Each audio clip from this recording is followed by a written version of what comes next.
make your luck. You got to make your luck. And if you make it, if you keep putting forth the maximal effort, that luck's going to come. You're going to make your luck happen. We lie to ourselves. We don't tell ourselves the way things really are. And when we do that, then we can't fix our problems. If we can't fix our problems, we're not going to improve. So we have to be truthful to ourselves.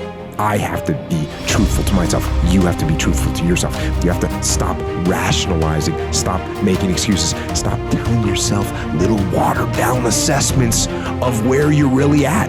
Tell yourself the truth so that you can get where you want to go. You can be who you want to be. You can be who you should be.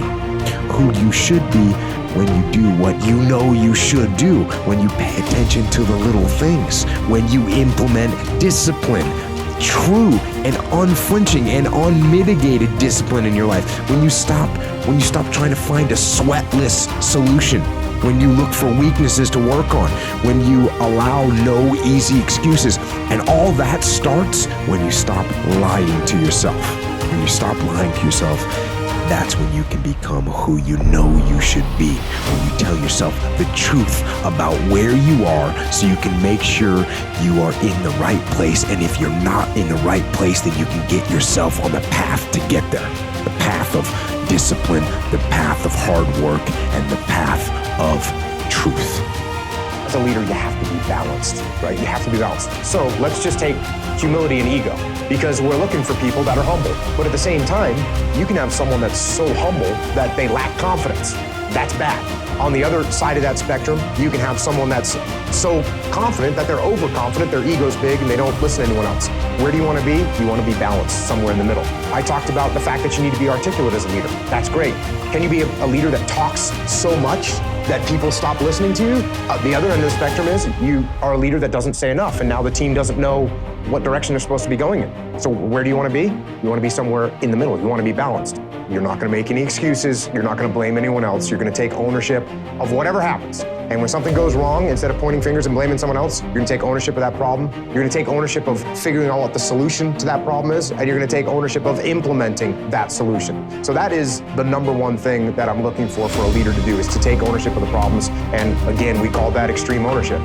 Those days when I'm tired or worn out or just basically sick of the grind, what do I do on those days?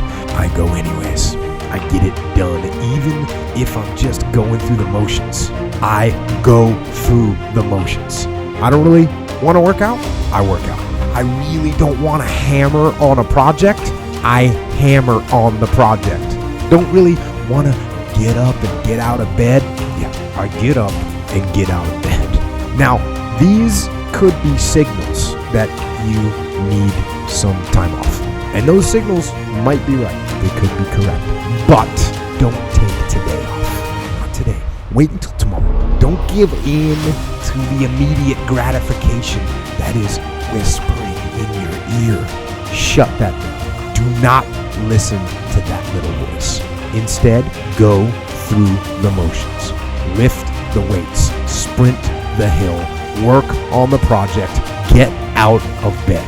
As an overall rule, I do not like procrastination. You need to get things done. But if you are going to rest, that is one thing that you should procrastinate on. That's the one thing I want you to put off until tomorrow. And if, when tomorrow comes, you still feel like you need to rest or you need to take a break, then okay, take it. But the chances are you won't. You won't need that rest. Chances are you will realize that the desire to rest was just weakness. It was just the desire to take the path of least resistance, the downhill path, the easy path. And by simply going through the motions, you overcame that path. And you stayed on the righteous path, the disciplined path. You stayed on the war path, which is right where you know that you belong.